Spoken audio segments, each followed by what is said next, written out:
All right, Chris. Well, here we're at another episode of the Steadfast Podcast. This week was special because not only was it Holy Week, but of course it ended with Easter. And it was awesome. Easter Sunday was a lot of fun with obviously the snacks and stuff like that too. But just having everybody there, it's pretty great. Yeah, it's kind of like 90% of the people show up on Easter, and then there's always some kind of guests, and it's pretty electric, pretty fun, and the theme obviously is the most important. It's the most important story you could tell, and it's so fun to tell it and to think about it, and so we get to do that a little more now. Yeah, right here. Awesome. So for Holy Week, we took a break from Matthew and we were in Mark. Do you want to read for us? Yeah, so we did Mark chapter 16, there's verses 1 through 14. So it says, when the Sabbath was over, Mary Magdalene, Mary, the mother of James, and Salome brought spices so that they could go and anoint him. Very early in the morning on the first day of the week, they went to the tomb at sunrise. They were saying to one another, "Who will roll the stone from the entrance to the tomb for us?" Looking up, they noticed that the stone, which was very large, had been rolled away. When they entered the tomb, they saw a young man dressed in a white robe sitting on the right side. They were alarmed. "Don't be alarmed," he told them. "You are looking for Jesus of Nazareth, who was crucified. He has risen. He is not here. See the place where they put him. But go and tell his disciples and Peter, he is going ahead of you to Galilee. You will see him there, just as he told you." They went out and ran from the tomb because trembling and astonishment overwhelmed them. And they said nothing to anyone since they were afraid. Early on the first day of the week, after he had risen, he appeared first to Mary Magdalene, out of whom he had driven 7 demons. She went and reported to those who had been with him as they were mourning and weeping. Yet when they heard that he was alive and had been seen by her, they did not believe it. After this, he appeared in a different form to 2 of them walking on their way into the country. And they went and reported it to the rest, who did not believe them either. Later, he appeared to the 11 themselves as they were reclining at the table. He rebuked their unbelief and hardness of heart, because they did not believe those who saw him after he had risen. Wow. Those are pretty detailed stories for the resurrection. Mm-hmm. I know, obviously, the resurrection story gets a lot of criticism for, obviously, it's a supernatural thing. We believe that he resurrected from the grave, but then here Mark is going out of his way to explain many detailed accounts of not just he saw him. He's including names and people that can be spoken to about it. So it's kind of interesting. But well, and then in 1 Corinthians 15, it's like over 500 eyewitnesses. Yeah, that's wild. Yeah, at one time, right? And he says many of whom are alive today. So the evidence seemed to be overwhelming. I mean, it's not like we're not going to do a case for Christ sort of a thing, but every Easter, you do feel the need to point out the obvious facts about the resurrection. I mean, the clear change in the disciples' demeanor, the overwhelming importance of the resurrection being central to their message. I mean, they just all talked about it, and that was not the case. Obviously, when we left off after Good Friday, they have no hope, really. They don't know what is going on, even though the wild thing is Jesus said he was going to do it, and we see even some of the guys who had crucified him were like, "Hey, remember he said he was going to rise again? Like, we should do something about that. Like, guard the body." I think it's in Matthew, or no, maybe Luke, that talks about that. And you're like, it's funny. Those who weren't his followers and disciples had heard that, but his disciples, they had no context for what had just happened. We talked last week about the triumphal entry, and how they were hurrah and hosanna and saved now, like the king is here we go. And then that whole illusion of what they were thinking the king would be had been completely smashed, and they were left with nothing. And even the women, they're not going there to see a risen Messiah. They're going to pay respect to someone they love dearly and make sure his body was treated well at pretty much the first chance they got after the Sabbath, where maybe they collected some stuff right after and then were able to go first thing in the morning. So Yeah, because they rushed to put him in before the Passover started. right. Or before the Sabbath. Sabbath. Yeah. Which would be Friday night. Yeah. And then to Saturday night. And this is Sunday morning. Sunday morning. Yeah, because they're not allowed to work during the Sabbath, so they can't go finish preparations for his body. How wild would that have been? Wild. Yeah. It's like interesting. I don't know where to go with this, but there was some guy who was talking about the Shroud of Turin and how it was a nuclear event. Did you see that? Yeah, I have seen it, yeah. How he believed that the stone had been literally blasted away because of the marks that were made had to be made from this. I don't know much about that kind of stuff, but I do know something out of this world happened in that tomb where interesting, even the tomb itself, like the tomb of Joseph of Arimathea, it was like that was his tomb. Yeah. Like that, and he was we know he's part of the Sanhedrin, but he believed in who Jesus was. Yeah. And so he was kind of like, all right, what do we do? He was trying to figure out how to help, and so he's like, just give him my tomb. Yeah. And so he's buried in this tomb, and he's probably thinking, I don't know what he's thinking. Like he's honoring him, or I'll get it back. Yeah. I don't know. Yeah. It doesn't seem like anyone really is piecing that together. That he said he was going to rise again. Maybe we should look for that. Yeah. Besides the quote unquote bad guys in the story. Yeah. Yeah, I mean, they're it is interesting because they play a major part, those each one of those people. But they're seeming to just do the next right thing for somebody they honor. You know, like that's a very honorable thing to give your family tomb. He hadn't had anybody in it yet, so. But yeah, no, it's kind of interesting because they are each just kind of like mourning, and they're like, "What do you do?" And they're trying to pick up the pieces a little bit, and then before they can even fully grieve the loss of their, not that you would fully grieve in 3 days, but the Sabbath stopped them from doing anything about it. They're just hiding because even their enemies aren't going to attack them on the Sabbath because that's kind of the grounds that the disciples are hiding. This is probably the first day where they think, man, we are not safe. Mm-hmm. Because the last day, everybody rests for the Sabbath, the last day it ended with Jesus dying. So, yeah, I've never really thought about the tension of sitting there on the Sabbath, which is like meant to be this time of all other distractions taken away, like simplicity, like their life. That was probably grueling, like one of the hardest. Because a lot of times when when people like lose someone, they immediately start planning the memorial, and they stay busy, or they go back to work, or they whatever. And it's like the staying busy kind of keeps you away from having to actually go into the depths of grief. They were forced into like, now sit and think about it and don't do anything else. And oh, by the way, you didn't even get a chance to take care of his body, and you can't get there. It's just it's desperate. It's a pretty gnarly situation. Yeah. So because they felt like they couldn't even honor him in that. Not only did they all bail on him, which would have felt a certain way too. That your guy that you lived 3 years following, you pledged your life to, that you swore you would die for, and then you ran the other way when something happened. He gets murdered, and now you're hiding in a closet essentially. Yeah, that's like a terrible situation. Yeah.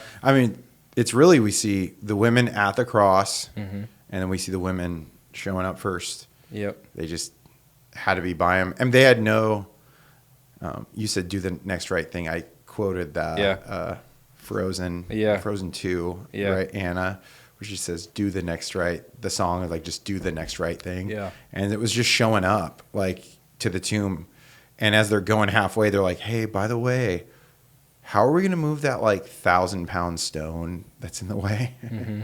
and it's like they don't know. You know, those kind of logistics can stop people from even trying. Mm-hmm. But it was never a problem. They got there and it was like, wait, the stone is rolled away? Like, what is going on? So it's kind of funny. Like, God calls you to do something, like, you know you're supposed to do it. Not to get on like secondary, like, you know, anecdotal.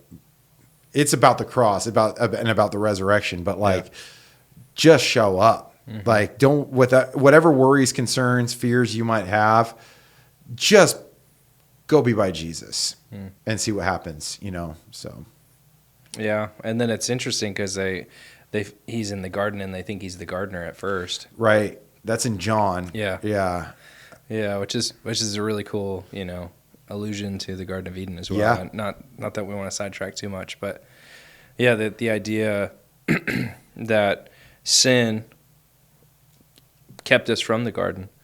And that, and now Jesus, he appears to be a gardener, and but sin has been dealt with at this point. Yeah, you can get back to work, like from what you were created to do. Yeah, which is really beautiful.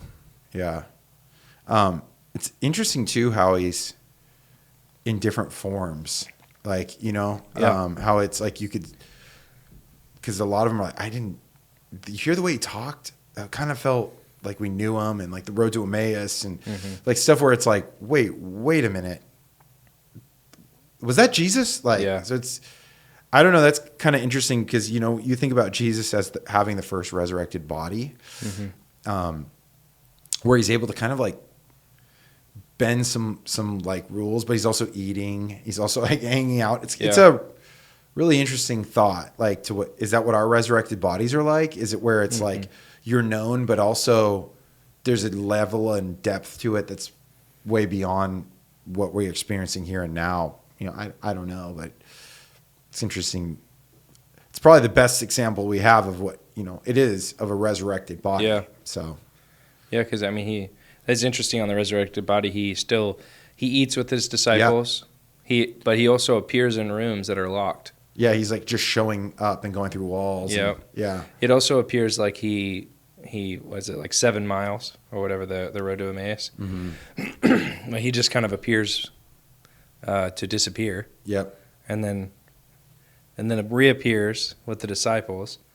So he's moving. Yeah. There's some other realm at play in all of that. And you could go, well, that's Jesus, but I don't know.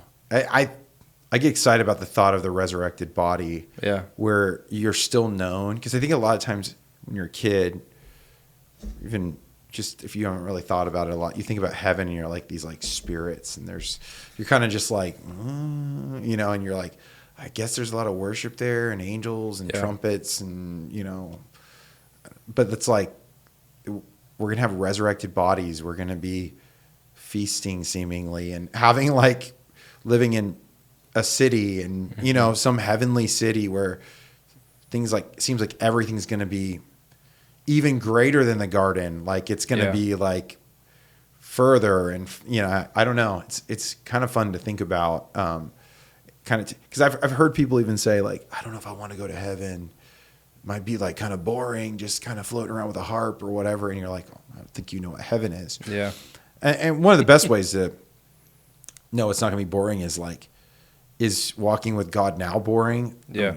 Could you imagine like spending eternity in the new heaven, the new earth, like where everything's been made fresh and new and restored and redeemed to the uttermost? And that's pretty exciting thought, I guess. Yeah, that is. I wonder how much of them not being able to recognize Jesus has to do with their grief too. Oh yeah. They didn't have eyes to look for him. Mm-hmm. Yeah, I think that's part of it. But it does say in another form. Mm-hmm. So there is something going on. He's appearing in different forms. Yeah. You know. I mean, they're eating dinner with him and they still don't recognize him. So Right. Yeah, this is a little different than just being out of it. Yeah. Yeah. So Jesus, there's a couple different stories. Is it 3? 3 that he kind of, there's the garden, and then there's the road to Emmaus, and then did we cover? It talks about the road, like briefly, not the whole story, obviously, but it talks about the 2 guys walking. And then I think it was interesting where it says, go in verse 7, go tell his disciples and Peter. And Peter. I always appreciate that, because I think Peter is insert you, your name. Mm-hmm. I think kind of that's the point of Peter in that story to some degree, where, you had the best ambition. Maybe you actually didn't, because you thought you could do it on your own, but you thought you could do it. Mm-hmm. And I'm not going to betray you. I will die for you before I betray you. And then he even kind of like semi shows up and cuts a dude's ear off. It's like you're kind of helping, but you're actually not. And he even puts the ear back on. He's like, Peter, what are you doing, dude? Right in the middle of everything. You're like crazy. Yeah, could you imagine being the dude, Malchus? Like your ear gets chopped off and you're like, and then it's back on and you're like, oh, you sure you want to crucify this guy? I mean, he literally just put my ear back on. Mm-hmm. I don't know. The centurions definitely seem to be the most logical about the whole situation. The Romans as a whole, even like Pilate, like he's like, I don't this is wild. think we should do this. Yeah. And his wife's telling him, like, do not have anything to do with that just righteous man. Like, that is a good guy. I wonder where that came from. Yeah. Where did she hear that from? Because I think this is God's plan. This was set forth. Why is she hearing, don't do it? I suffered terribly in a dream. Yeah. Maybe it was understanding of you're against God himself. Mm-hmm. I don't know how all that works out, but if she was able to talk him into stopping the crucifixion, that's not what God was doing. So I don't know. It's something to think about, kind of nerd out on, I guess. She's a Jewish princess too, huh? In the story? Yeah, I think so. I don't remember her whole thing, but she's, watching and seeing everything going on. She realizes there's something really wrong here. And Pilate's like, I can tell it's because of envy. I mean, he even says that he knew they were killing him because they're envious of him. But he thought, oh, I could kind of get out of this by. What about Barabbas, like the known terrorist thug, rebel, in not a good way. Yeah. Like, and he's thinking there's no way. But so there's like this like logical side, and we even see when the veil's torn, the centurion going like, dude, that was totally the Son of God. Yeah. Like he is exactly who he said he was. Mm-hmm. The others are still fueled by their hate. They're trying to figure it out. So there's almost like this middleman that's able to just look at the facts objectively and just go, that's a lot of coincidences, right? Yeah. Like, I don't know. I think they're in that story, because you see the hard-hearted that are hell bent on taking him down, and then you see this other group that's cowardly, his people. They're following him, but they're also like trying to control it, and they don't want it to be anything they don't want it to be. And then you have this middle group is like very unaffected, but they've been thrown into this, and they're looking around going like, why him?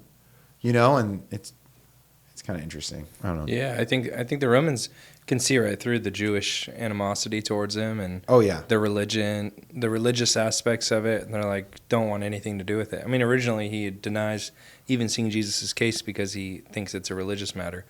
Well, yeah, it's like Pilate to Herod to Pilate. Yeah. They're kind of going back and forth, and they hated each other. They became friends over it. He was just used as a pawn to Jesus was used as a hey, what do I do with this guy? As a a way to politically maneuver around. But the Jews are trying not to have blood on their hands, murdering him. Yeah. So they're trying to get the Romans to do the dirty work for him, and then you have Pilate going like, I don't think we should do this either. Mm-hmm. And so this isn't our deal. It's your deal.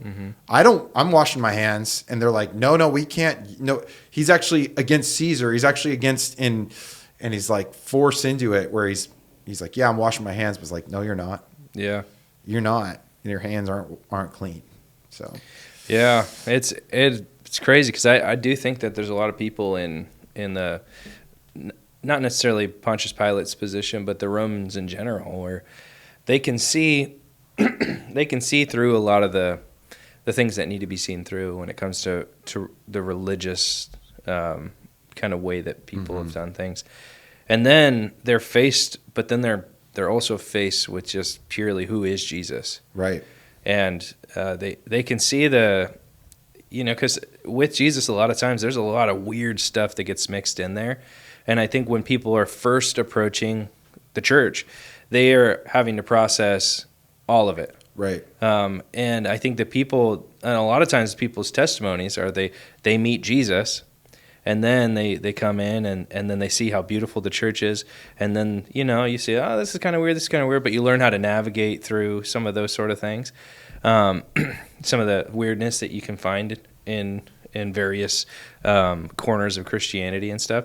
But everybody has to have that conversation, and that's where you start. Who is Jesus? Yep. And what is he all about? And I think that's what Pontius Pilate is seeing. I think his wife's seeing that. I think everybody around can clearly see that what the Jews are doing here is like, that's weird. You just hate him because he has more power than you. Yep. But then also, what do I do with you? And Pilate's having conversations with Jesus, trying to get more out of him, trying to figure him out, and ultimately he washes his hands, which we know doesn't make him guiltless. In fact, it kind of makes him more guilty. It like appeases his own mind for a minute, but Yep. it doesn't change the reality. Yeah. He's dirty. Yeah. And I think there's a lot of people in that boat where they're examining Jesus. They feel like they can see right through, the religious kind of people, and they're looking and they're examining Jesus. And I don't know, to that person, if they're listening, I guess it would just be like, there is real truth in what Jesus has done, and there's power, and don't wash your hands. Don't wash your hands on Jesus. I think instead, submitting to his lordship and giving your life to him is the only real answer to that. But anyway, because that's control. Yeah. If you want to, you're like looking at it, but you're like, I don't want to have to deal with what that means for my life. I want to keep my life the way it is. I want to keep the system the way it is. I don't want to change. And I think that's usually where people are at. Yeah. And when they're confronted with who Jesus is, and he says, like, I want all of you. What you don't understand is, at that point, because we've all been there, is that he's going to take whatever it is that makes you and make it actually like the best version of that. Like, he's not going to be like, all right, now I've got a new person. I'm going to make you a completely different person. Like, I know you used to love like Indian food. You're going to hate it now. And you're going to love, food from, I don't know, Norway. You're going to have no personality now. Or yeah, no exactly. Sense of humor. Yeah, you're not going to be funny. You're not going to like to have fun. You're not going to smile anymore. It's the opposite. Like, you're going to be freed up to be exactly who you were supposed to be. And so the things that we think we're holding on to become only more and more trivial and foolish as time goes on. And we see this. I mean, I'm like, now in my 40s, and it's like you see people who were living the life or whatever and didn't want to give that up, and it's like it starts looking really bad on you really fast. And you start to realize whatever you thought you gained, that you didn't really gain anything. And and now you're stuck. You think you're free, but you're really a slave. And Jesus is like, oh, I'll actually set you free and bring real value to your life and bring real purpose and real mission and real vision, things to do. And so that's the shame, is like to see it wrong is to miss the whole point of, man, it's so much better than you could ever dreamt up what he wants to do in our lives and how he wants to redeem and restore us. But it does mean you have to completely surrender and say, here I am, just take over. Pilate doesn't want to do that. We don't want to do that, so. Yeah, I mean, it's political suicide for him. Right. And, I mean, that's the call, was it Matthew 7, where Jesus says, carry your cross? Yeah. He says that before he carries his cross, but he's already alluding to why he's on the planet, like that he's going to come and he's going to carry the cross on our behalf. But that's what his followers do. They carry the cross as well. They die with him so that they can live with him in his resurrection. Well, the Apostle Paul is a perfect example of that. He lost his whole old life, and it was probably had a ton of perks. I mean, he was set up under Gamaliel. He was like, a Pharisee, Pharisee of Pharisees, as he called himself. He was really well educated. He was influential. He had power. He had like dual citizenship. He was able to do a lot of things. And he calls all of that like dung. He calls it, number two for compared to following Christ. Like it's pales in comparison. Like all the things that I gained, it's like nothing. I don't count anything. Like I don't care about any of it. Like I forget all that was behind, and I look forward. And what is his life characterized by? A lot of suffering.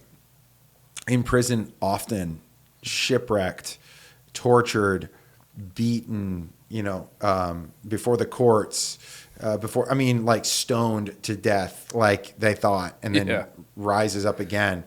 And he, as he continues to walk with Jesus, he becomes more and more effective. He becomes more and more close to him, the more and more, and he starts to see how much worse he actually was than he even thought he was, comparison to Christ. And so you look at his story and you go, I don't know if I want to sign up for that life. But like he wrote over half the New Testament. Like he's the apostle, and but it was a guy who was completely on the other side and had all this power and all this influence, all this stuff. And Jesus reaches down and says, you're coming with me. And he says, okay, all right, I'm done kicking against the goads. I'm going wherever you want me to go. His grace is sufficient. Whatever he needs, whatever he wants to do. If I live for his glory, to live as Christ, to die as gain. So it's kind of, you can gain the whole world but lose your soul. Yeah. He like lost his whole world but gained his soul. And he's like, I can't even begin to describe the unsearchable riches of Christ. It only gets better. It might look bad on the outside, but what's happening inside is all that matters. Yeah. Which you see the opposite in our world. Everything looks good on the outside, but inside, you get into enough conversations, you ask enough questions, or someone lets their guard down just enough, you find out 90% of the people you talk to are crumbling somewhere inside. Yeah. Yeah, that's in Paul's story, like the New King James talks about that, why are you kicking against the goads? Like that implies that there was a serious conviction in his heart. I think it was Stephen. Oh yeah, being there during the. I think watching Stephen be martyred and be like have his face shine like an angel, and everyone's trying to close their ears, and it says the young man named Saul was overseeing his death. Yeah, that's him. Yeah, I mean, there's a possibility. I think there's a possibility he was sitting in, like, because he was a Pharisee. He was a Pharisee. He would have been sitting possibly in the place with the Sanhedrin, and he could have been seeing this. He could have been in those meetings talking about Jesus just as a student. Like we don't know ultimately, but it's very possible he was a part of all that. I mean, Gamaliel, his teacher he's talked about in the book of Acts too. Like he has a role in the story. So it's possible Paul was a part of all that. And you just know, I mean, I love that little detail, that kicking against the goads, because I think we all know what that is. We know that like, man, I'm just, you know God's moving you in a direction, whether you want to acknowledge it or not, and you're just fighting it. And there's just like, it feels like your stomach's in a blender. and you're fighting against it, and you just feel like the world's against you. Yeah. And then all of a sudden, there comes a point where it's God's gracious way of correcting us. He wants us to move in the right direction. It's like it's the same with kids. I think we do the same thing. We know they're when they're moving in a direction that's going to hurt them. We want to stop them, and I think that's what God's doing in Paul's life. But I think He does it in our lives too. Yeah, Acts 9 is not where the story starts. Yeah. Clearly. Yeah. There's more going on before that. That's the straw that breaks the camel's back. That was the effectual call into his life. That's, yep. Yeah. I know you've been thinking about this for a really long time. It's funny you say kids. I think about like kids, like when they're all upset about something or like they're being stubborn. Mm-hmm. You just have to wait till they get tired enough to give up. And depending on the kid, it could be short or it could be really long if they're really stubborn. And but eventually, it will give at some point, and they'll just go, "It's not worth it anymore. I'm done." You know. I remember years ago, we broke a fan. We had like one of those like, fans that you use like this. We got it from like I don't remember where, but I broke it because I remember like just being. Everything was a baseball or something. I swung it, and it just, of course, the paper just split, and I was just like, oh, and I put it away, and my parents saw it, and like, who broke this? And someone broke this fan, and I'm just being like, I'm not going to say anything. I'm not going to say anything. And so they were like, they pressed us, and me and my brother, who did it, and we're just saying, I didn't do it, or whatever. And then eventually, my brother admits to doing it. The pressure made him do it. I think he thought, I think I might have done it. I don't know. He ends up taking the punishment for me. And I'm just like, I remember just going like, wow, okay. But he just was like, I'm done. Even, I think maybe he was also kind of like, I'm just done with this whole thing. Yeah. I'm ready to like take the punishment and go. Yeah. That's a good approach to just go, you know what? If I don't want to be found kicking against the goads. Like, if there's something for me to like change or especially if it's like giving my life to Jesus, what a foolish thing to think you can decide when and where that happens or how that happens. Like, you don't hold everything. He does. And to think that by choosing to follow him is going to be a worse decision shows how foolish we are, is to think that's still the tree of the knowledge of good and evil. Like, I'm deciding what's good and bad. I know better than you do. That's just so dumb. We have no idea, because we know what his plan is and what he actually does in its grace, mercy. It's Jesus. It's sending his son to die on the cross so that we could be redeemed, not as slaves, but as heirs, co-heirs with Christ. No longer slaves, but sons. It's really cool. Yeah, it is. Yeah. So what about the person who maybe doesn't? Can you speak to the importance of the resurrection? I know a lot of people, because we focus a lot on Jesus' death, and then we just kind of, oh yeah, and he resurrected. But what would you say to that person that maybe doesn't quite grasp the significance? Maybe they do in part, but they haven't fully understood it. What would you say to that person? Well, as we referenced 1 Corinthians 15, Paul says if the dead don't rise, and we're still in our sins, and we are, as Christians, among those to be most pitied, because we're living in some weird lie. And but then he says, but the dead do rise. And that's, Jesus was the first, just like Adam was the first that led us into sin, like the fall of Adam and Eve, the first Adam. Jesus is the second Adam that now leads us into new life. And that would mean that we would be dead to our sins. We'd have to come alive again. We would all have to die to the old to be reborn into the new. That happens in Jesus. And it only can happen in Jesus if sin and death couldn't hold him. And it couldn't. So if it couldn't hold him, and he says that you're now in me, then now it doesn't hold us anymore. And what we once were and how we were once stuck and chained and locked down, that's not the case anymore. But that's only if the resurrection is true. And so there's been a lot of work that's gone into I remember J. Warner Wallace, like Cold Case Detective. He was on like an NBC, that show. I thought you were going to say Braveheart. Yeah, well, no, that's William Wallace. William Wallace. Yeah, Okay. But his grandfather. He was not a Christian and started looking at the resurrection from the point of a cold case detective, like doing all the, the corroborating witnesses and evidence, and like guys like working together, and the swoon theory, it's a conspiracy, all these kind of things.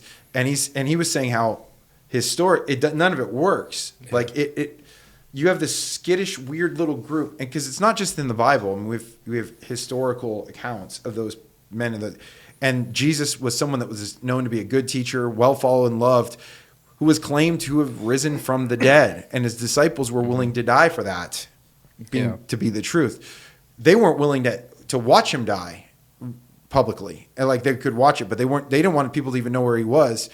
Where's this delayed courage come from? And the resurrection flips and changes everything, because also with the resurrection, he becomes the first where we're crucified with Christ. He now lives in us. We can now live lives victorious because he's already been a victor. He's already been victorious over all sin, death, and all of its reign. So it changes everything. And we believe it wholeheartedly. We believe that he actually rose from the dead, because we're talking about God here. And that's exactly what we would need. And that's exactly what happened. So the importance is, there is nothing more important than that, because everybody dies. Yeah. And some people, even good men, can be executed. But who rises from the dead? Yeah. Only him. On his own volition. Of his own volition. I mean, not like, because Lazarus rose from the dead. Well, Lazarus died again later. Jesus rose from the dead once and for all, and then ascends, and now sitting at the right hand of the Father as our great high priest, who's like praying for us, and remembering, knowing the full weight of what it means to be man, but yet without sin, to be tempted, yet without sin. He's our advocate. That's really beautiful, Yeah, I mean, I think a lot of people are craving hope, and this is like the ultimate hope.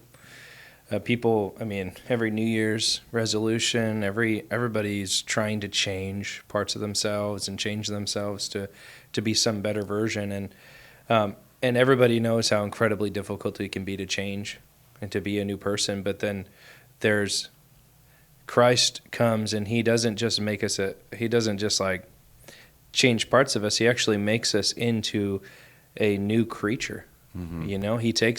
We die with him. We choose to say, God, I submit to you. I want to die with you on the cross, and our old person, we allow that old person to die. But then when that happens, we receive new life, because Jesus received new life, and now we get to walk we are a new person. New person, new heart, new spirit, Holy Spirit living inside of us. The way that we think is different. Transformed mind. And the thing that we long for and that we'll eventually have is the resurrection of our body that God will give us. But his kingdom is here and now working in us, and it's a beautiful thing, because I think every human that you talk to, you can have a real conversation with, or you could just look at music in general. Music is just all about people are hoping, they're expecting something more from life, and you can see that any form of art, if you get in there, if it means anything to a human, it has that component to it, and we see it here satisfied in the resurrection and the promise of further, the promise of more. But yeah, it's incredibly beautiful. I fall into that trap a lot of times where I don't think about the resurrection, but it's like it's just as central as the cross. I mean, if you just have the cross, then you don't have new life. We have this promise out there, but then we don't have any like tangible way to see that he made that Right. promise true. But the resurrection means that everything I promised you about your sins dying and you having new life, it is 100% true because you can see me. I'm alive right now. And then we see the disciples literally living like completely new people, fearless, like bold, not without sin. I mean, like they still have issues, they still have to work stuff out, but like effective, empowered, like it was all done in the resurrection. Yeah. So that's why I think Christmas is more sentimental, obviously, for families and kind of, but everyone was born, you know. I mean, it's significant to think of, you know, the incarnation, Jesus, you know, God putting on flesh and coming and dwelling among man. But like the resurrection is the thing, the event. This is the best day to celebrate. It is my favorite day at church. I mean, I love doing Christmas and stuff like that, but like there's nothing like celebrating the resurrection together as believers who are all banking and living in the reality of that resurrection. So Yeah. It's good stuff. good stuff. Anything else you want to add before we close? No, I love the attention to detail of the people. I just love that. I love Peter, the fact that Peter's mentioned. I love that the women are mentioned. I love that God sees all of those people where they're at. Mary Magdalene, you know, woman possessed by 7 demons, like, but especially Peter. So like, even if you've blown it and you've blown it again, and I mean, how many of us have like literally been told something by Jesus and then just said, no, you're wrong, and then found out, then betrayed him, like full on betrayed him. Like, well, no, we don't have that opportunity to be that bad, I guess. Yeah. But he's restores him. And we see in John 21, you know, Jesus having breakfast with him and talking with him. Peter, do you love me? And he's breaking him down so that he can build him up. Yeah. So, are you done with yourself, man? Are you done with like doing it your way? And then we see, this is the most beautiful part, is in Acts, who's delivering the first message after Jesus ascends. It's Peter, restored, renewed, you know, enjoying all the benefits of the resurrection and what it means. And that was what God wants to do in us. So. Awesome. Well, next week we're going to be back in the book of Matthew. Matthew, yep. We'll be heading back into Matthew. It's funny because we'll be like at this section again. It'll take a while, but it's we're coming back to it. Yeah, we'll be coming back to it. It'll probably be long enough away that it won't be that big of a deal. But maybe next Holy Week. We are going pretty slow. But I was thinking about this. Because I was saying how Matthew is like, we're taking our time. But Matthew, because it has so much like Old Testament in it, it's kind of like you're reading the whole Bible. Like even like this next week, we're going to be talking about like the sign of Jonah, like, you know, like, and I was like, now we get to talk about Jonah. Like we get to talk about all these different little things that are like pointing back. And anyway, cool. It's okay. Yeah, that's good.